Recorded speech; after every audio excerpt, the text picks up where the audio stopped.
Devant un manoir majestueux à l'architecture baroque, Nathalie, une femme à la chevelure dorée portant une robe de soie, incarne la richesse et le privilège.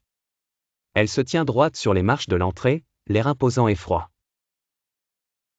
Ses yeux, d'un bleu glacial, se posent sur Émilie, une employée de maison, maintenant à genoux dans la poussière du sentier. Nathalie vient de découvrir que le précieux vase de porcelaine, hérité de sa grand-mère bien-aimée, a été brisé. Elle ne voit plus qu'un coupable potentiel devant elle. Émilie, une jeune femme au visage marqué par les années de dur labeur, serre ses mains tremblantes et pleure silencieusement. Ses cheveux sont ébouriffés, sa robe de travail tachée. Je vous assure, madame, que ce n'était pas moi, balbutie-t-elle, les larmes creusant de fines rigoles sur ses joues.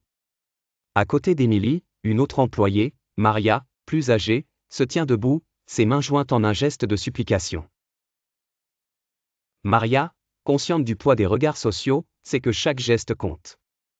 Elle ose murmurer, « Madame, peut-être devrions-nous vérifier. » Mais Nathalie la coupe sèchement. « Silence !» claque-t-elle, sa voix aiguisée par l'indignation. L'atmosphère est lourde d'une intensité dramatique, comme un tableau vivant illustrant l'érosion progressive de l'humanité face à la cruauté du pouvoir. Chaque feuille bruisse doucement dans le vent comme un murmure d'injustice. Maria s'agenouille alors lentement auprès d'Émilie, et dans un mouvement de solidarité silencieuse, elle enlace son amie en pleurs. Elle symbolise l'humanité, tandis que Nathalie représente l'orgueil aveugle de l'opulence. Dans ce moment figé par la tension, le manoir, resplendissant mais froid, semble soudainement plus sinistre. Toute cette scène résonne comme un écho poignant de la lutte entre la richesse et l'humanité.